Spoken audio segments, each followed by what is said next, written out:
hoy y después presento pantalla, ¿sí?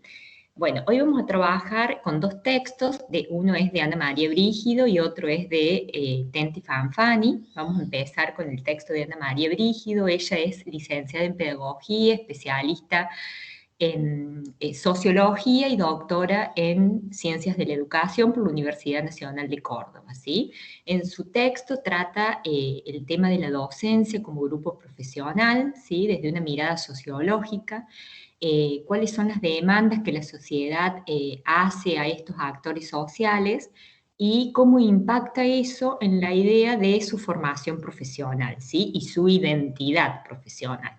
Bueno, dicho eso, voy a compartir pantalla.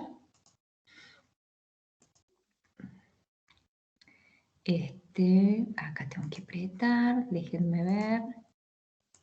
Ustedes me dicen si se ve. ¿Se ve, Vero? Bien, perfecto, entonces la agrando. Me voy a sacar el micrófono porque hay un video y el video no se va a ver si no comienzo sacándomelo. Bueno, como les decía, es la unidad número 5, es el tramo final ya de la asignatura. Hoy es la última clase que vamos a dar así teórica en relación a una temática, porque la semana que viene ya van a tener el parcial de la unidad 4 y 5, ¿sí? O sea que es la recta final realmente.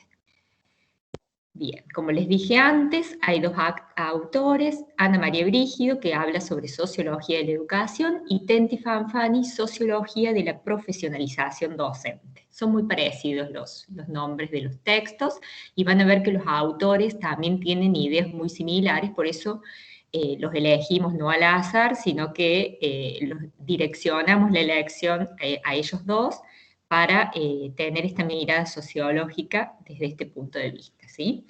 Bueno, durante los últimos años, dice la autora, los docentes por diversos motivos han estado como en el centro de la escena social y pensemos estos años de pandemia en particular, que realmente han estado en el centro de la escena social. Fíjense, por ejemplo, los medios de comunicación, cómo han opinado, por decirlo de alguna manera, en relación a la docencia, a la presencialidad, a la no presencialidad.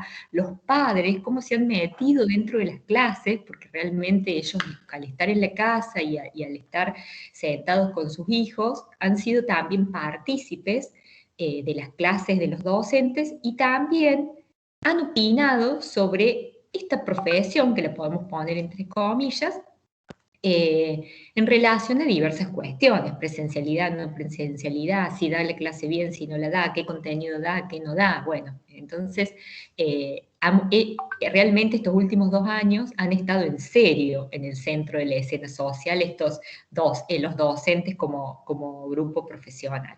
Pero bueno, Ana María Brígido en su momento nombraba dos cuestiones en relación a esto. Una era la caída de los salarios de la enseñanza, la asignación a las escuelas de tareas que no les competen, la irrupción de los problemas sociales dentro de lo que son las instituciones educativas, la violencia escolar, la judicialización de los problemas escolares y un largo etcétera, ¿sí? Han convertido a los maestros y profesores en víctimas de una situación que escapa totalmente a su control y los coloca en una posición muy vulnerable, ¿sí? Y en segundo lugar, junto a todo lo anterior, la sociedad le asigna una buena cuota de responsabilidad en la caída de la calidad educativa y también una buena cuota de responsabilidad en el fracaso escolar en relación o a la hora de emprender los estudios, los estudios a nivel superior o universitario, ¿sí? En cualquiera de estos casos, de los que nombramos anteriormente, se pone en juego una cuestión de gran interés sociológico. Y acá la autora dice, ¿hasta qué punto los docentes constituyen realmente un grupo profesional y cuál es la relevancia social que se le asigna a su tarea? Y lo que ella mira es la construcción de la imagen social de los docentes como profesionales de la educación. Y desde este punto de vista hay dos cuestiones importantes, ¿sí? Una, ahí va, ¿qué rasgos definen sociológicamente un grupo profesional y en qué medida los docentes reúnen las condiciones necesarias para constituirse o conformar un grupo de este tipo. La segunda cuestión, ¿cuál es el significado social de la tarea que llevan a cabo estos agentes sociales? Y pone, entre comillas, definidos como profesionales de la educación. Pero para responder todo esto, primero hay que definir lo que es una profesión, ¿sí?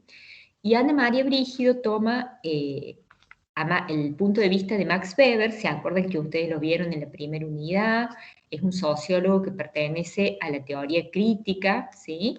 Ella nombra dos características, una es la vocación y otra es la capacitación formal. En realidad, ella dice que estas dos características son las que debe tener una profesión para constituirse como tal y desde ahí las define. Toma la vocación como un compromiso voluntariamente asumido y querido, ¿sí?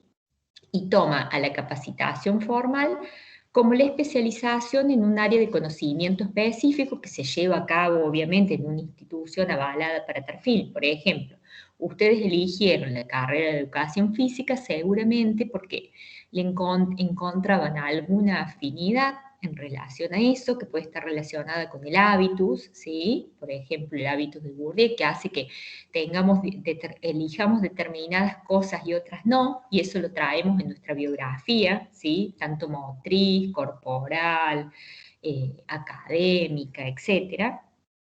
En relación a la capacitación formal, eligieron estudiar educación física en la Universidad Nacional de Río Cuarto, que la carrera dura 4 años, donde ustedes en esos 4 años van a adquirir determinadas destrezas especializadas o conocimientos específicos en relación a lo que es la carrera, y está avalada por la Universidad Nacional de Río Cuarto, que es un organismo, una institución que tiene las condiciones para otorgar el título de esa carrera, ¿sí? Pero después dice que hay dos requisitos más para una profesión. Primero, que las actividades que comprende la profesión constituyan un servicio valorado socialmente, es decir, que la intervención de ese profesional sea imprescindible para solucionar un determinado problema. ¿Bien? Y segundo, que el profesional tenga autonomía para desarrollar su actividad. Tengan en cuenta esto: servicio valorado socialmente y autonomía para desarrollar la actividad que quiere realizar. Eso ténganlo en cuenta porque van a ser dos palabras que van a ver que se van a ir repitiendo a lo largo de la clase. Bien, vamos. Y luego ella nombra otros criterios, ¿sí? Para definir lo que es una profesión, ¿sí?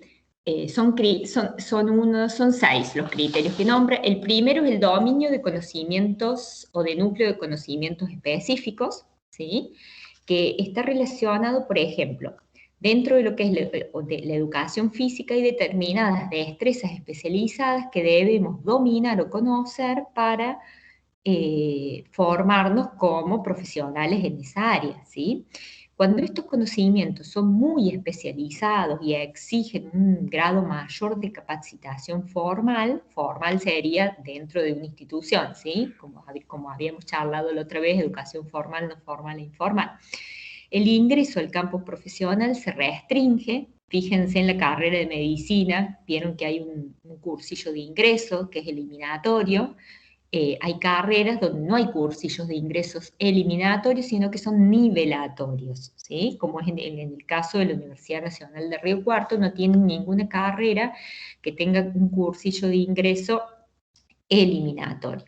Bueno, entonces cuando el grado de dificultad es mayor, el ingreso al campo profesional se restringe, ¿sí? Y hace que se jerarquice socialmente el ejercicio de esa actividad correspondiente y por ende el estatus social de quien estudia esa carrera o de quien es profesional en relación a esa rama. Si por el contrario el conocimiento que se requiere es muy accesible, poco especializado, ¿sí? La base de reclutamiento social se amplía, o sea, hay mucha gente que estudia esa carrera, el prestigio de esa profesión se restringe e incluso puede desaparecer, ¿sí?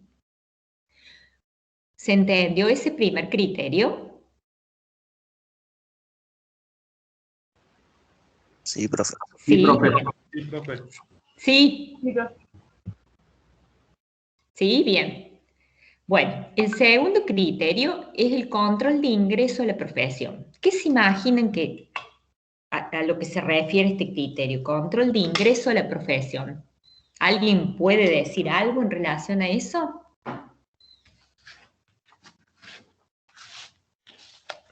O sea, cuando te recibís mientras trabajar.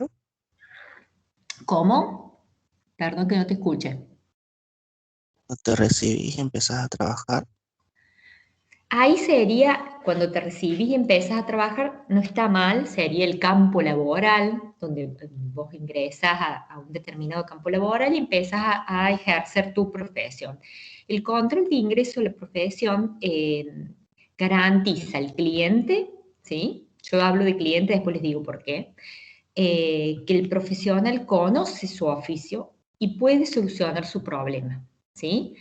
Eso significa que, vieron que hay determinados organismos, por ejemplo, el colegio médico, el colegio de abogados, el colegio de arquitectos, el círculo odontológico, bueno, un montón de organismos que nuclean a los profesionales, a algunos profesionales, bueno, y ellos hacen que controlan que los que ingresan realmente tengan el título habilitante, ¿sí? Y que estén en condiciones de ejercer la profesión de manera correcta, ¿sí? Entonces eso garantiza al cliente, a quien lo contrata, que es un profesional y que sabe lo que está haciendo, ¿sí? Bien, ese es otro. El tercero dice existencia de un código deontológico. ¿Qué será esto? A ver. Vero, disculpa. Sí, Acá en Río Cuarto se está creando el del profesorado de educación física. mira, yo te digo desde qué año se está creando. Ojalá que alguna vez se concrete, espero verlo. El único que hay de educación física, un colegio, es en Mendoza, ¿sí? Que se creó hace más o menos 2 años. De educación física, yo te digo, espérate, 2006, 2007, que se empezó. Se está creando, se empezó. Ojalá que ahora las nuevas generaciones tengan más empuje y lo puedan terminar. Porque estaría buenísimo, ¿sí? Porque fíjense que dentro de nuestra profesión hay muchos ex deportistas, instructores, idóneos, o sea, nada, que ocupan el lugar de profesor de educación física dentro de lo que son los gimnasios, personal trainer y, bueno, miles de actividades más que pertenecen a nuestro campo laboral, pero no tienen el título habilitante para tal fin, ¿sí? Entonces, el funcionamiento de estos organismos encargados de controlar que los profesionales que están ejerciendo esa profesión sean realmente profesionales, se hayan recibido y tengan el título habilitante, no existe. Por eso es que ocupan nuestro lugar otra gente. Ojalá, Fernando, que eso que me decís se continúe y se pueda lograr, ¿sí? Sí, Bueno. con el tema de la pandemia, que estuvieron todos los gimnasios cerrados, Sí, hubo imagine que ahí le podían dar un poquito más de empuje. hubo una Claro, unión sí. grande y lo están tratando de legalizar ya.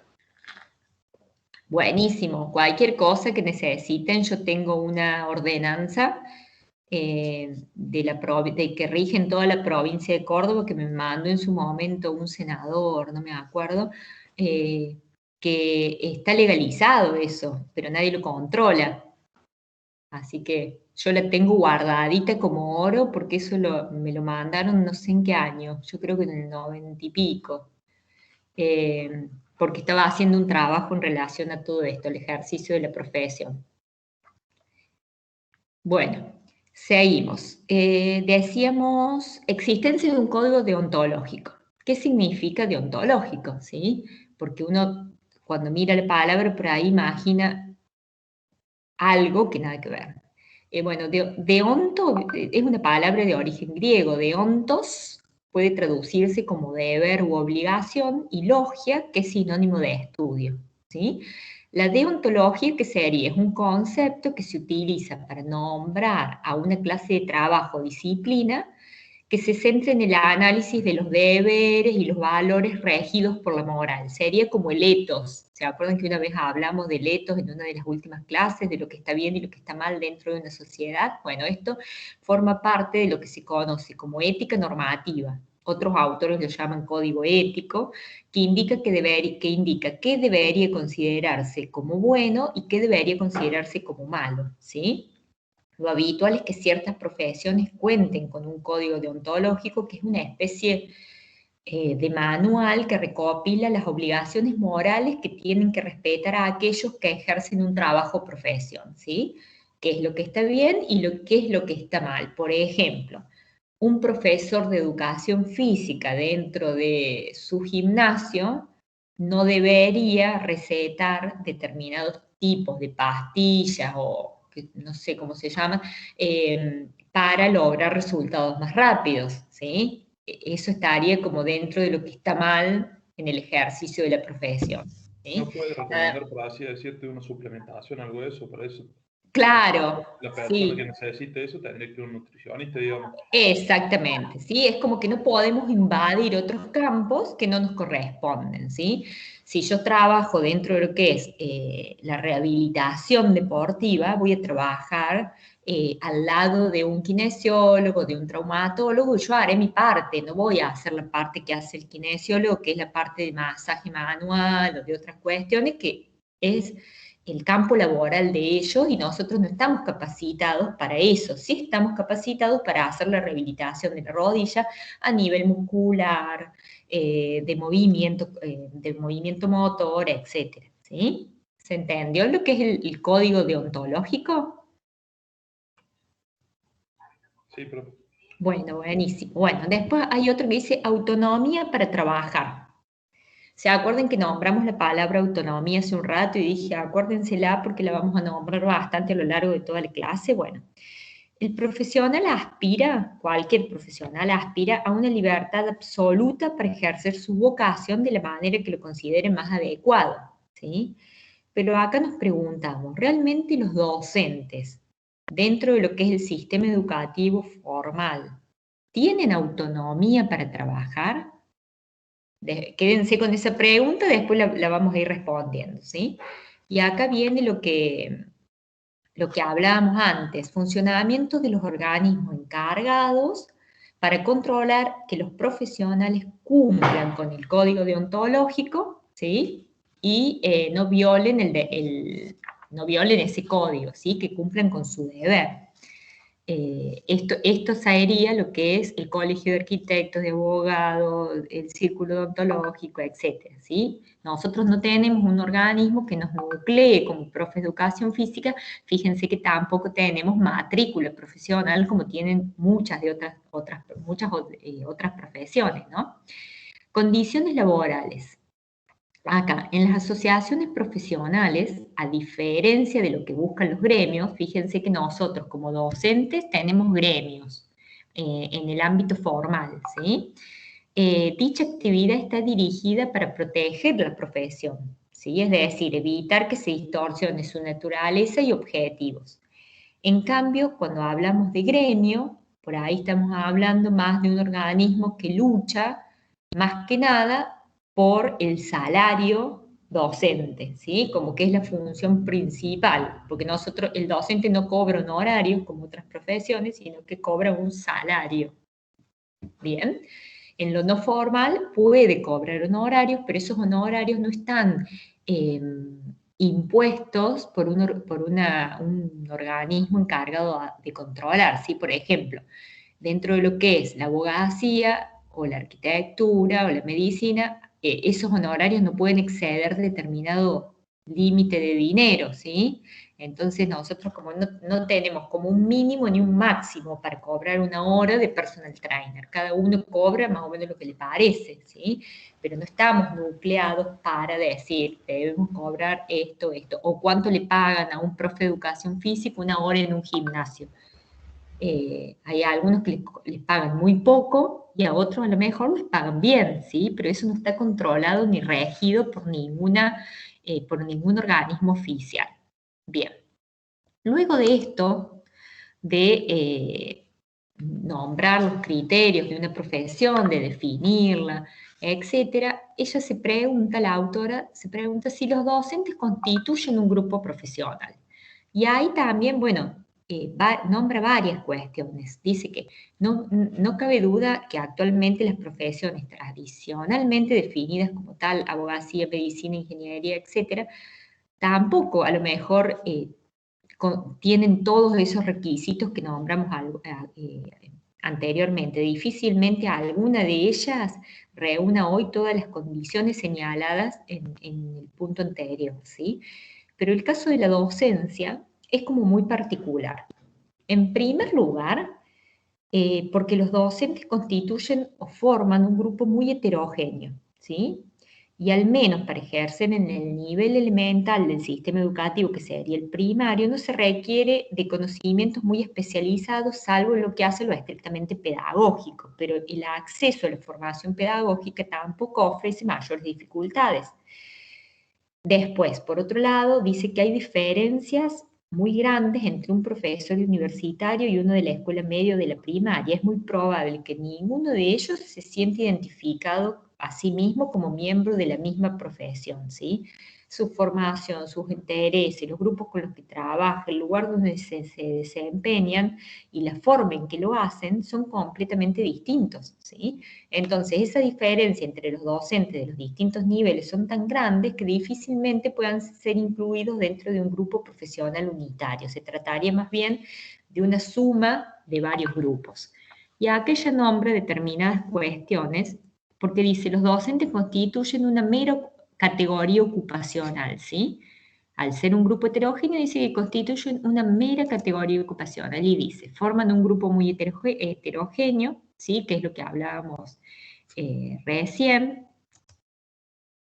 El ingreso a la docencia es relativamente fácil. ¿Qué dice en relación a esto? Prácticamente dice que cualquiera que posee un título universitario o de nivel superior no universitario está habilitado para enseñar aunque carezca de la formación pedagógica específica o de la experiencia en la enseñanza. Si bien se privilegia dicha formación pedagógica a la hora de establecer un orden de mérito, nada impide, por ejemplo, a un médico, a un contador o a un abogado dictar una asignatura en el nivel medio o en el nivel terciario del sistema educativo, ¿sí?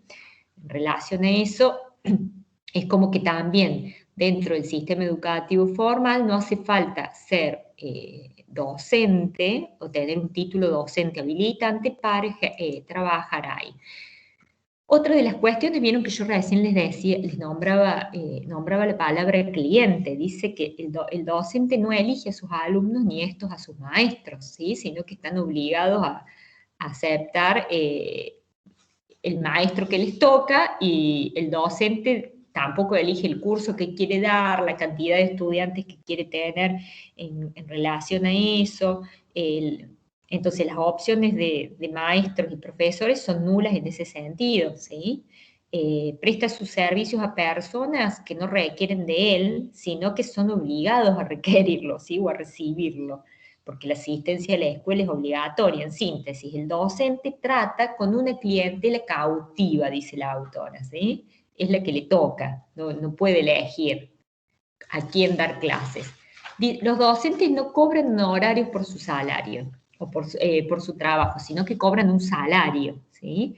Esto está en relación, en el mejor de los casos y a veces excepcionalmente, este monto es acordado con los gremios que representan a ese sector, pero muchas veces vemos que hay un fuerte deterioro del salario docente y las condiciones laborales en general hacen que el papel de los gremios pase a tener un nivel central en relación solamente a esto, ¿sí? A obtener algunas reivindicaciones para el sector, ¿no? Bien. Y por último, salvo raras excepciones, no existen organizaciones profesionales de los docentes, sino que todos los docentes están agremiados según el nivel educativo al cual pertenecen, ¿sí? UPC, SADOP, el gremio universitario, fíjense que está dividido también en sector público y privado, ni siquiera los del mismo nivel educativo, por ejemplo, nivel medio, están nucleados dentro de un mismo gremio, sino que están divididos por escuelas públicas y escuelas privadas. Entonces, desde el punto de vista sociológico, se trata aquí, digamos, de algo más que una cuestión ética puesta en el imaginario colectivo, sino que predomina la idea que los docentes están llamados a ayudar a los clientes, o sea, a sus alumnos, y que el maestro no puede debe cumplir con ese deber y lo debe cumplir a través del ejemplo, ¿sí? Bien, a ver, ¿se entendió hasta ahí, chicos? Sí, profe. Bien. Bueno, y acá vamos cerrando con esta autora la pregunta que ella se hace al final, después de todo esto, es ¿qué impacto tiene todo lo anterior en la construcción de la identidad profesional del docente y en la valoración que la sociedad hace de las actividades que realiza? Y también es importante conocer cuál es la percepción que los propios docentes tienen del significado social de su tarea, ¿no?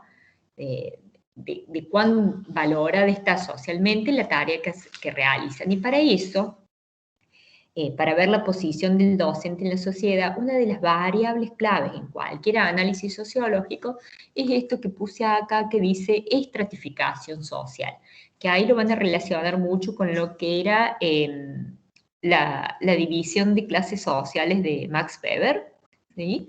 Porque dice que la estratificación social es la distribución de los individuos y también de los grupos, ¿no? En una jerarquía de posiciones a las que se asocian a través de diferentes grados de propiedad. Y esos grados de propiedad son de 3 tipos: bienes materiales, prestigio y poder. ¿Se acuerdan que así dividía Max Weber lo que eran las clases, las clases sociales? Karl Marx, en cambio, solamente tenía en cuenta la parte del el bien material, ¿sí? Lo económico. Bien. Y ahí a la estratificación la divide como en dos partes, una parte objetiva y una subjetiva. La objetiva dice que es la medición de atributos objetivamente observables, como son los más fáciles de mirar, porque son el nivel de ingreso, el capital cultural, que es el título, las condiciones materiales con las que cuenta para trabajar y el consumo que realiza. ¿Sí? Y la subjetiva, esa es más difícil porque es la percepción que tiene el propio individuo de su posición relativa en la estructura social. Entonces, esa es más subjetiva porque habría que entrevistar a los docentes en relación a determinados parámetros para ver cuál es la percepción que ellos tienen en relación al trabajo que realizan. Y dice que estas dos cuestiones impactan, y bueno, todo lo que hablamos anteriormente, impacta en la autoestima, o sea, en la forma que encaran el desarrollo de sus actividades, que a veces al haber tanto malestar en relación a lo que es los materiales, las tareas que deben realizar, las remuneraciones que reciben a cambio, también eso produce un malestar docente que impacta en las recompensas simbólicas también, no solamente en el deterioro de las recompensas materiales, sino que en las recompensas simbólicas en relación a la tarea que realizan como una tarea social y no valorada, ¿sí? Bien. ¿Se entendió hasta ahí? Sí, profe. Perfecto. Bueno, vamos a pasar ahora al texto de Tenti Fanfani. Ustedes leyeron en otras unidades algún material de él. Bueno, él es licenciado en Ciencias Políticas y Sociales por la Universidad Nacional de Cuyo, con posgrado en Francia, es investigador del CONICET, es profesor en la Facultad de Ciencias Sociales de la Universidad de Buenos Aires, es consultor del Instituto Internacional de la UNESCO y ha desempeñado su labor docente y de investigador en varias universidades y centros de investigación. Lo llaman mucho de México, Colombia, bueno, de otros lugares, ¿no? Y en Argentina también es muy reconocido. Es un sociólogo muy reconocido. Bien. Vamos acá. Vamos a comenzar con el texto de Emilio Tenti Fanfani. Y después al último, si quieren, y les quedan algunas dudas en relación al primer texto de Ana María Brígido, me avisan, ¿sí? Bueno, él comienza diciendo que desde hace algún tiempo el tema de la profesionalización de los docentes tiende a ocupar un lugar destacado en la agenda del campo de la política educativa, no solo en América Latina, sino que también en Europa y Estados Unidos. Fíjense que comienza prácticamente igual, en años totalmente distintos, porque no escribieron estos textos en el mismo año. Creo que Ana María Brígido, si no me equivoco, 2006, y Emilio Tenti Fanfani ya está un poquito más actualizado este texto, que es 2012-2013, pero comienzan hablando de esto que ocupa un lugar destacado dentro de lo que es el campo, la agenda de la política educativa, esta cuestión de la profesionalización de los docentes. Y bueno, él presenta algunas reflexiones acerca de los cambios en diversos planos de la vida social que ponen en crisis la identidad tradicional de los trabajadores de la educación. La identidad tradicional porque él habla también que la docencia como categoría social tiene la edad del Estado Nacional y del sistema escolar moderno, ¿no? Y desde un punto de vista histórico, fueron varias las tensiones que presidieron las luchas inaugurales por la definición social del maestro. Unos estaban convencidos de que la enseñanza era una actividad fuertemente vocacional, mientras que otros ponían el énfasis en la idea de profesión. ¿Sí? ¿Por qué destaco vocacional y profesión? Porque los dos autores después tienen una mirada muy parecida en relación a este concepto de vocación. Pero lo que les decía, los que estaban convencidos de que la enseñanza era una actividad fuertemente vocacional, decían que tenía varios componentes, ¿sí? Esto era un grupo que pensaba que la vocación era como lo innato para ejercer la docencia, y tenía varios componentes. Uno, el innatismo, que ¿qué significa el innatismo? La docencia como respuesta a un llamado y no el resultado de una elección racional, ¿sí? Es como que tengo que ser docente, como que más o menos como que tengo que ser sacerdote, ¿sí? Y no la elección racional de esa vocación por una cuestión de gustos, preferencias, etcétera, ¿no? Y la segunda cuestión, la docencia, relacionada al desinterés o la gratuidad, es decir, desde este punto de vista, el docente vocacional que hace lo que tiene que hacer, educar, enseñar, etcétera, pero sin exigir una contraprestación a alguno, o sea, sin exigir un salario, ¿sí? Lo tiene que hacer porque es su vocación. Bueno, esa era la idea de un grupo, pero la idea de profesión tiene otro contenido, ¿sí? Por eso ahí yo los puse, vieron que hay un triangulito donde dice docencia, arriba está vocación, profesión, trabajo y categoría social. Una profesión es el resultado de una elección racional, ¿sí? El profesional se caracteriza por la posesión de una serie de conocimientos que por lo general requieren un periodo de formación prolongada y que lo realiza en una institución especializada, ¿sí? En esto coincide con la autora anterior, ¿sí? Y el fuerte contenido de conocimiento que caracteriza el trabajo profesional se asocia también con la fuerte autonomía del que lo realiza, ¿sí? Autonomía está relacionada con el trabajo, por eso lo puse ahí. Entonces, fíjense que en relación a la autonomía también está Tenti Fanfani acuerda con Ana María Brígido, ¿sí? Que la profesión está ligada a la vocación, ¿sí? Porque uno elige racionalmente lo que quiere estudiar, lo que quiere hacer, y también está relacionada con la autonomía para trabajar. Entonces, se podrá decir que vocación y profesión no son términos contradictorios, sino complementarios. Dejamos la idea inicial de la vocación como una cosa y la profesión como otra, ¿sí? Se puede decir que por lo general un trabajo bien hecho es porque es obra de alguien a quien le gusta lo que hace, que encuentra satisfacción haciendo lo que hace, que sería la vocación, y al mismo tiempo espera una recompensa por ese trabajo realizado, un honorario, un salario, llámenlo, viste, como a ustedes les parezca, pero espera algo a cambio, ¿sí? No lo va a hacer porque es su vocación a hacerlo y sin pedir ninguna contraprestación. ¿Bien? ¿Se entendió la idea que tiene Tenti Fanfani de en relación a la vocación y a la profesión con la docencia como centro, ¿no? Bueno, estos términos son términos complementarios, eso es lo que dijimos, se encuentra satisfacción al realizarlos y se vive de él, o sea que se cobra algo por hacer lo que se realiza. Y acá tenemos que, pero antes, factores que dificultan la profesionalización. Sí, bueno, vamos con esta parte.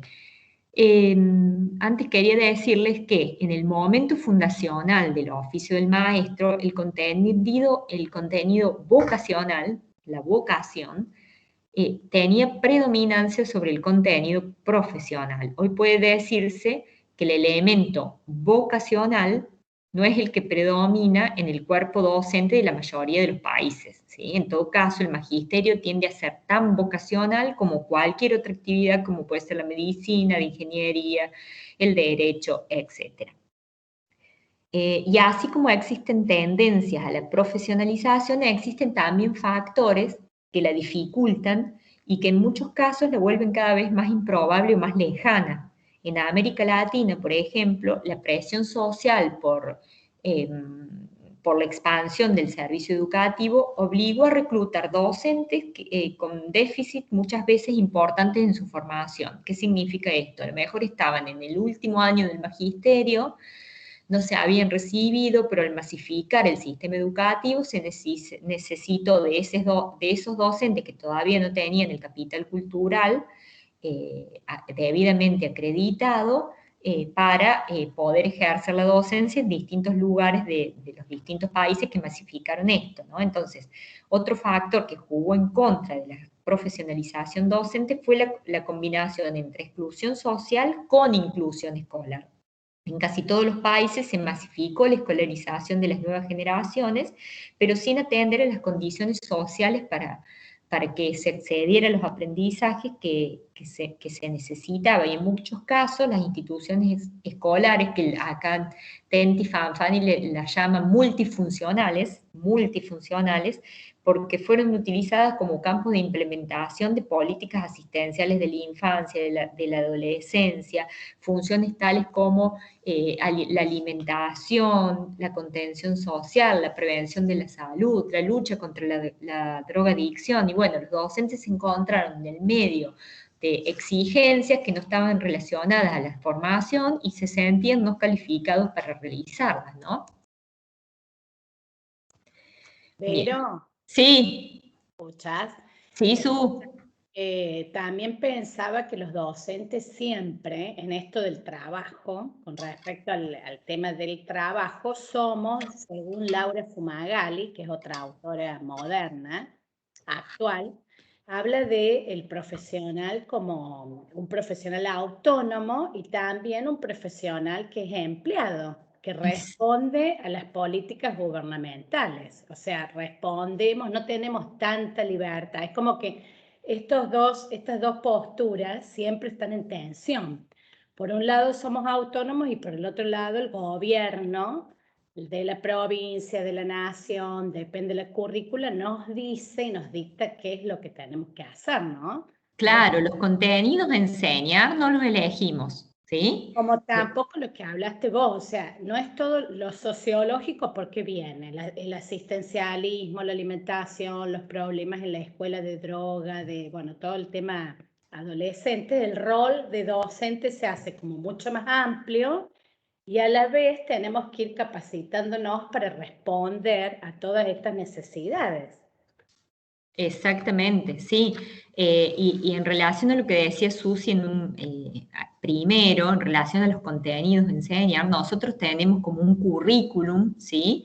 O lineamientos curriculares que son propios de cada provincia que dice qué tenemos que enseñar, por ejemplo, en educación física en primer año, en segundo, en tercero, en cuarto, en quinto y sexto, ¿sí?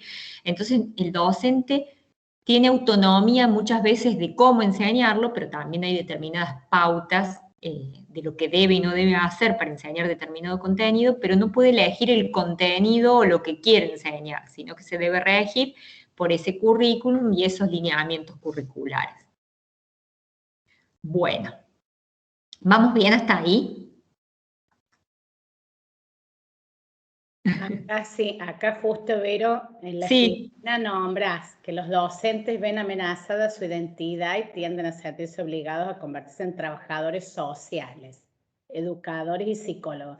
Pensaba en esto de hoy, ¿no? Lo que pasó desde el principio de la pandemia, que cada vez se convierte la educación en una cuestión totalmente opinable, Sí. el aula es abierta, hay cada vez menos autonomía en cuanto a no podemos más cerrar la puerta del aula o cerrar la puerta del gimnasio, del patio y poder tener independencia. Es como que todo estamos en la mira de toda la sociedad, ¿no? Exactamente. Yo, ¿sabes con qué lo comparaba? Viste que los trabajadores de tribunales no estuvieron yendo presencial, trabajaban desde su casa, por ejemplo, ¿no? Puede haber miles de ejemplos.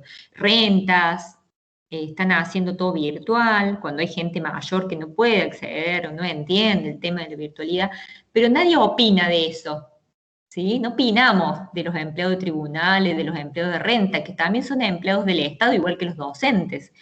Pero de la docencia, todos son docentes, todos opinan, entonces, fíjense, eso significa, para mí, ¿no? Esta desvalorización de la tarea docente, como el fácil acceso, la falta de conocimientos más especializados para que no pueda opinar otro de lo que nosotros estamos trabajando, que nosotros lo podemos justificar perfectamente, ¿sí? ¿Por qué enseñamos esto? ¿Cómo lo enseñamos? ¿Y con qué objetivo? ¿Y qué objetivos perseguimos? Pero eso no lo preguntan, ¿sí? Sino que opinan antes de saber por qué realmente el docente hace eso de esa manera y no de otra. Bueno, acá les voy a pasar un videíto. Pero, disculpa. Sí. Yo soy entrenador de básquet. Sí. Y lo mío también estaba súper expuesto, 100%. Entonces, cualquiera que se sentaba en la tribuna podía opinar a favor o en contra. Sí, sí. Sí, sí, es así. Bueno, les voy a pasar un videíto de Tenti Fanfani. Habla sobre esta cuestión que estuvimos hablando hasta recién. A ver si me deja. Ahí va. Me van a decir cuando empiece el video si se escucha. Lo voy a agrandar. Esperen, ya lo pongo de nuevo ahí. Dialogar, intercambiar. No tiene tanta ambición de capacitar cuanto dialogar, intercambiar con ellos. Porque yo siempre digo que el docente tiene un conocimiento del aula, ve las cosas de la educación de cerca, mientras que yo como sociólogo e investigador veo las cosas de la educación de lejos. Entonces me encuentro sumamente productivo y además agradable el diálogo con los docentes, que lo consigo más como un intercambio de saberes, que tiene como resultado un enriquecimiento mutuo más que como una actitud de docente o adoctrinadora que está lejos de mis intenciones. Yo creo que hay una especie de desbalance, de desequilibrio entre lo que la sociedad espera de los docentes y los recursos que disponen los docentes y las instituciones para responder a estas exigencias. Recursos de todo tipo. Digo, se esperan muchas cosas de la escuela.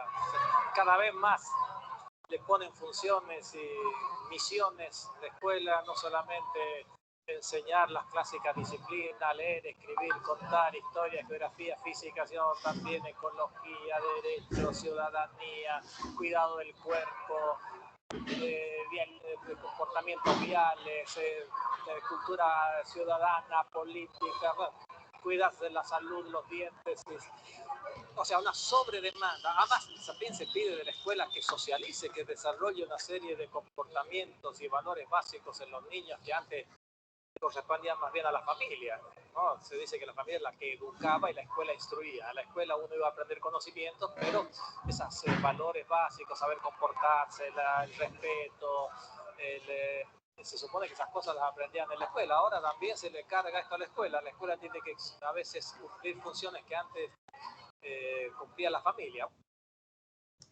Bien. Ay, me fui. Esperen que comparto otra vez. Ahí está. ¿Se ve ahora la pantalla? Sí, Vero. ¿Sí? ¿Se escuchó el videíto? Sí, bro. Bueno, Sí. vieron que ahí Tenti Fanfani es como una entrevista después de un congreso, y bueno, y él de manera resumida, escueta, bueno, habla de lo que venimos hablando recién, ¿no? De la crisis social que están pasando los docentes, y como consecuencia de eso se ve amenazada su identidad profesional, ¿bien? Bueno, y este cuadrito, que en realidad lo eligió Vir el año pasado, pero lo puse porque me pareció importante, esta sensación de malestar e impotencia que afecta la identidad profesional de los docentes, y está muy relacionada con que hoy tiende a desaparecer las condiciones sociales en las que se construía esa autoridad docente, ¿sí?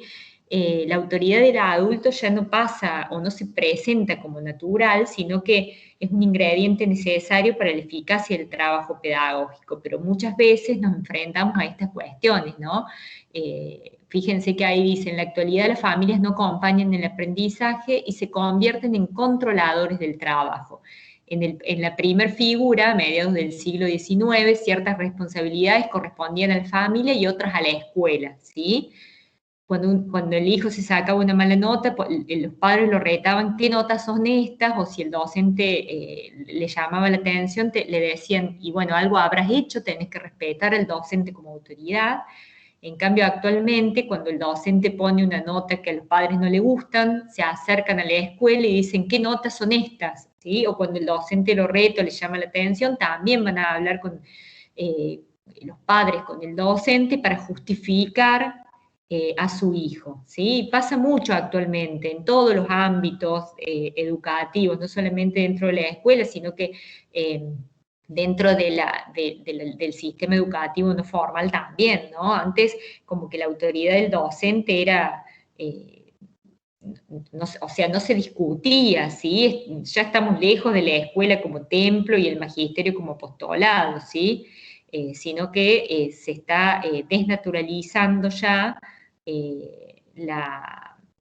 esto del respeto hacia el docente como alguien que me está educando, que me está ayudando, que me está enseñando, y yo como papá, familia, etcétera, me tengo que encargar de otras cuestiones que están relacionadas con la educación primera. Hay un texto de Tenti Fanfani que se llama La escuela vacía, donde él habla de la educación primera y la educación escolar, ¿sí? En esa educación primera, o los primeros agentes de socialización, ¿sí? Que es la familia, ¿qué se enseña? Se enseña a respetar, se enseñan valores, se enseñan costumbres, ¿sí? Determinadas cuestiones que se supone que cuando vos ingresas a la escuela ya las traes incorporadas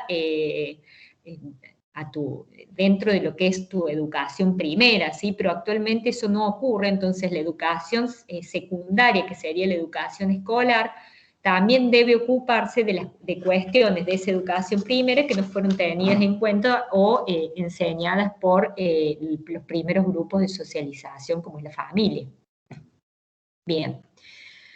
Bueno, y hay otras nuevas problemáticas como son las TICs, las instituciones, tanto instituciones como docentes no son usuarios intensivos de esto, entonces constituyeron, digo, porque fue lo que pasó el año pasado, un desafío mayor y muchas veces los estudiantes saben más que los docentes en relación a las tecnologías. Entonces, bueno, la otra vez hablábamos en la clase de la licenciatura, en el seminario de práctica profesional, qué bien hubiera venido tener una formación continua en relación a las TICs para todos los docentes del sistema educativo, tanto de primario, secundario y universitario, porque ahora uno entra al CIDI y tenemos un montón de propuestas para capacitarnos en relación a las nuevas tecnologías, pero ahora, ¿sí? Nosotros las necesitábamos antes, porque el año pasado nos dio una cachetada a los profes, tuvimos que empezar a buscar herramientas, empezar a conocer cómo se trabajaba a través de la virtualidad, cuáles eran las herramientas más atractivas para los estudiantes, qué podíamos presentarles. Por ejemplo, Jesús es de otra generación, ¿sí? Donde ya él nació capaz que con la tecnología, tanto como ustedes, entonces pobre, el año pasado lo bombardeé a preguntas y me tuvo que ayudar un montón en relación a todo esto, ¿sí? Actualmente todavía le sigo preguntando. Pero bueno, y él habla de determinados cambios sociales del trabajo docente que se ven reflejados en el malestar en el cuerpo docente y en el carácter multifuncional de la escuela. Son como dos cuestiones importantes a tener en cuenta. Hay varios puntos, yo elegí estos tres porque me parecía que eran los más importantes. De algunos ya hablamos, por ejemplo, la masificación de la escolaridad con exclusión social. ¿Qué ocurre ahí? Como dijimos, en todos los países los docentes se enfrentan con el doble desafío de atender a los alumnos, muchos, masificación, ¿sí? Antes la obligatoriedad era el primario y después fue hasta tercer año del secundario y ahora comenzó desde salita de 4, si no me equivoco, hasta terminar la escuela secundaria, ¿sí? Es todo la escuela obligatoria. Entonces se masificó el sistema educativo. Pero aparte de eso, pero esto no es todo, ya que también, y esto es muy importante, deben atender a alumnos con muchas necesidades en relación a necesidades sociales, dice el autor, por los grandes cambios de la morfología social de los inscriptos. Antes había clases sociales que no mandaban a sus hijos a la escuela y actualmente los empezaron a mandar, pero aunque ustedes no lo crean, hay muchos papás que son analfabetos, entonces los docentes deben atender también esa cuestión, porque los chicos que tienen papás analfabetos, imagínense ahora con la tecnología, ¿no? Esto también se vio reflejado mucho el año pasado, ¿sí? Más allá de la masificación, quienes pudieron acceder a esto de la virtualidad y quienes quedaron afuera de esta escolaridad. Quedaron excluidos socialmente, quedaron excluidos a nivel escolar, a nivel académico, porque realmente no podían acceder, porque no tenían los medios económicos ni materiales, no había computadora, internet, etcétera, para poder aprender a través de este nuevo sistema que es la virtualidad, ¿no? Pero, perdón, sí, conlleva la organización de la institución, porque por ahí el otro día prestaba atención con mis sobrinos, buscan los maestros que las clases se den en correlación, o sea, de distintos grados, en distintos horarios, porque incluso por ahí o un mismo celular o una misma computadora pasa de una hermano a otro en distintos momentos del día, de la mañana o de la tarde.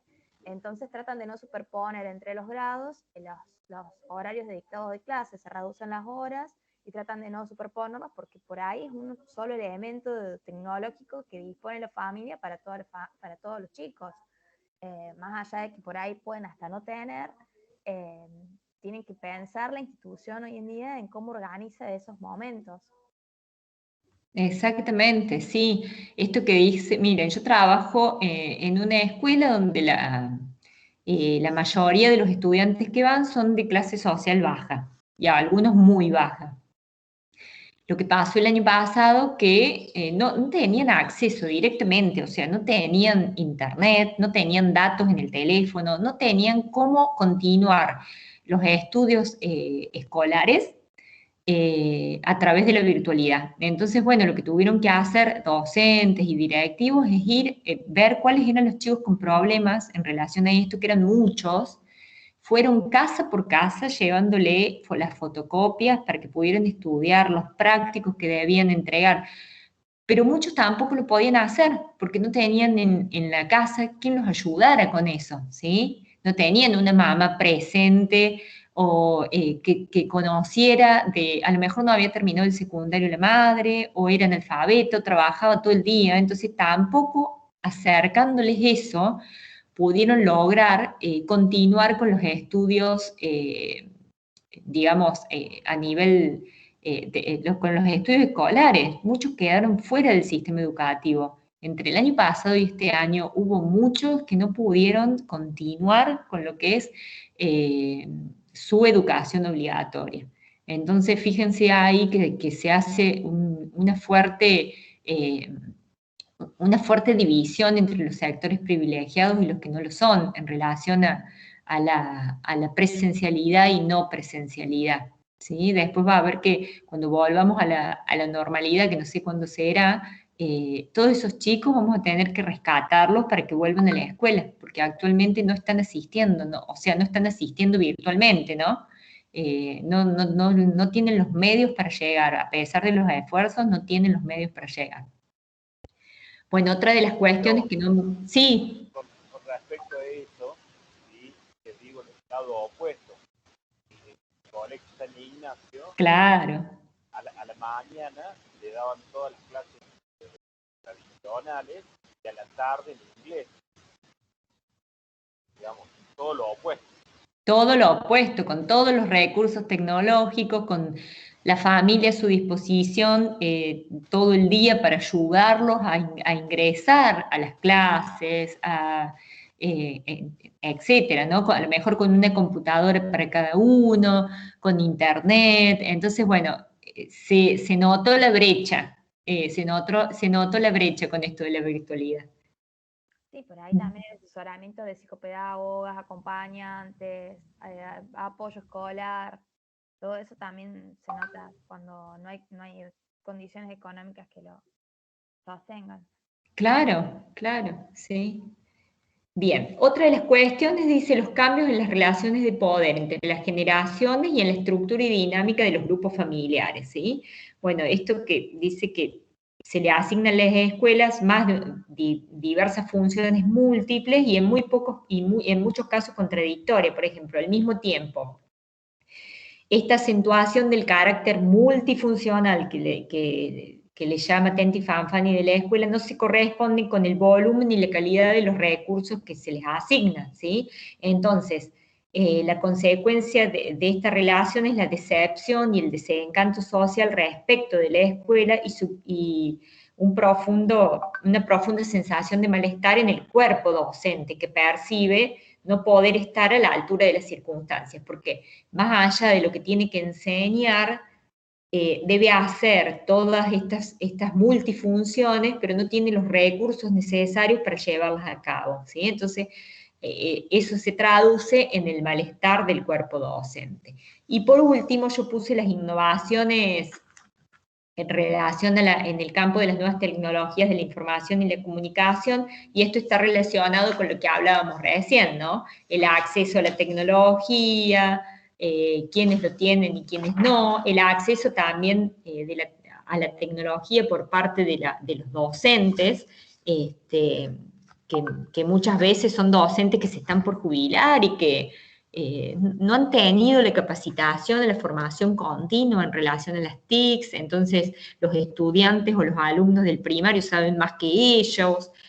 Bueno, se generó con todo esto de la pandemia, a pesar de que Tenti Fanfani escribió este texto hace muchos años, ni se imaginaba la pandemia, fíjense qué tan actual está, ¿no? Y cuántas cosas resurgieron con respecto a la pandemia, ¿no?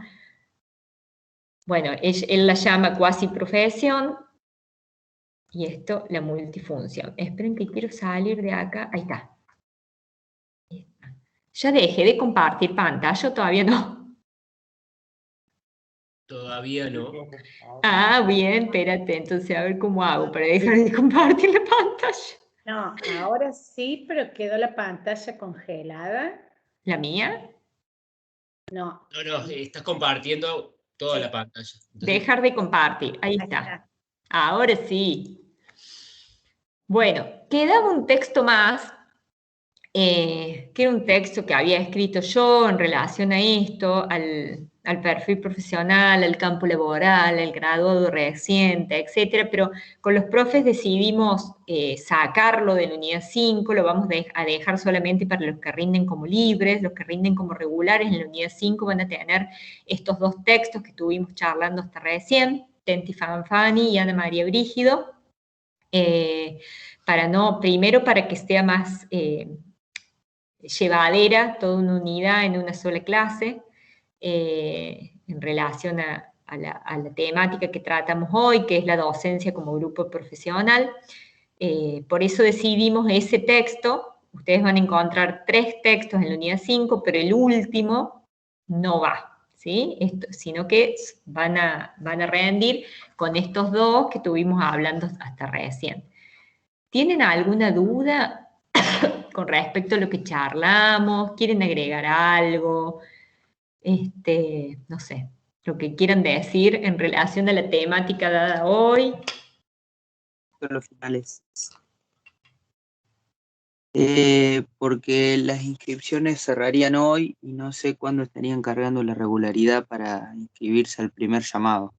No, cuando terminen las libre. clases, para el primer llamado no van a poder, chicos. el 8 cierran Sí. el trimestre, así que... El 8 de julio cierra el cuatrimestre. Nosotros lo vamos a terminar la semana que viene, vamos a terminar el jueves de tomar el recuperatorio de los parciales 4 y 5. La Claro, otra o sea que semana yo fui vamos a para el mirar segundo el llamado. seguimiento de ustedes, porque son un montón, tenemos que mirar uno por uno el seguimiento para ver si están regulares, libres, si quedaron libres, por qué quedaron libres. Tenemos que mirar el seguimiento de los 240 que están anotados y recién ahí vamos a poder pasar las condiciones, ¿sí? Antes no. Ah, ok, ok. Con respecto a los finales, ya que los nombraron, les vamos a pedir algo. Que sean responsables a la hora de inscribirse, responsables en cuanto al estudio. Por favor, chicos, no se presenten solamente leyendo los textos. Necesitamos que los estudien, porque nosotros tuvimos un cuatrimestre donde los parciales fueron a través de formularios, que eso no significa que ustedes hayan leído o estudiado. Los formularios son muy relativos, pero no nos quedó otra por la gran cantidad de estudiantes que tenemos dentro de la materia, ¿sí? Entonces, cuando se presentan a rendir, les vamos a preguntar todo y mucho, ¿sí? ¿Por qué se los digo? Porque nos pasó el año pasado que se inscribían, con lo que implica esto, inscribirse en la virtualidad, lleva un trabajo previo de mucha gente, desde registro de alumnos, secretaría académica, hasta los docentes, que tenemos que ver cómo van a ser los horarios, cómo los vamos a dividir, etcétera, etcétera. No es como antes en la presencialidad, que uno se inscribía y había 60, iban los 60, y si no se presentaban, bueno, todo bien. Ahora no, si se inscriben, inscríbanse con responsabilidad, no se inscriban y después no se presenten. Eso entorpece mucho el trabajo nuestro, porque si de 60 se presentan 20 y nosotros los dividimos, hacemos todo el lío, no nos sirve de nada el trabajo previo. Y como les digo, el año pasado nos pasó que la mayoría desaprobaba porque no habían estudiado. Necesitamos como docentes de esta materia que si se van a presentar sea con responsabilidad y estudio, ¿sí? Se los digo así en serio porque también nos está pasando en los recuperatorios. Hemos visto que se presentan sin estudiar, o sea que si no estudiaron una unidad, imagínense si tienen que presentarse en un final. Siéntense a estudiar, les vamos a preguntar los textos, les vamos a preguntar los autores y les vamos a preguntar todo, ¿sí? Entonces sean responsables a la hora de inscribirse, ¿sí? Eso Primero, porque además, desde que estamos con esta modalidad, aproximadamente el 80% de los que se presentan a rendir están desaprobando. Y sin exigirles demasiado, digamos. No es que somos tan exigentes en el momento de desaprobarnos. No saben contestar directamente las preguntas o no saben exponer el tema que eligieron. Exactamente. Entonces, si se van a inscribir, sean responsables. Y en el primer llamado no se van a poder anotar porque nosotros tenemos hasta el 8 de julio para presentar la regularidad. El primer llamado queda para los que les quedaron materias del año pasado, me parece. Este año va a ser muy difícil, a no ser que algún docente haya decidido terminar la semana pasada con el dictado de clases. Pero bueno, nosotros terminamos recién la semana que viene, porque el martes van a tener a las 8 el parcial número 4, ¿sí? Y a las 9 el parcial número 5. Generalmente los dos parciales, el 4 y el 5, los tomamos el mismo día, les vamos a hacer igualmente 2 formularios. Y el jueves recuperan los que rindieron mal el parcial 4 o el parcial 5. Y recién la otra semana nos podemos sentar para ver el seguimiento de cada uno, ¿sí? Entonces, bueno, menos mal que Lautaro preguntó para poder, porque yo ya me había olvidado de aclarar esto de los finales, del estudio que necesitamos que estudien para presentarse, ¿sí? Y si no se van a presentar, no se anoten, por favor. Sean responsables al inscribirse. Le quitan la posibilidad a otros chicos muchas veces, se inscriben y no se presentan. Bueno, por mí ya no hablo más. No sé si tienen alguna duda, chicos. El jueves los liberamos del práctico, ya decidimos, el otro jueves y este jueves no les vamos a hacer práctico para que estudien, por favor. Estudien, no lean, estudien, ¿sí? Es distinto. Uno cuando lee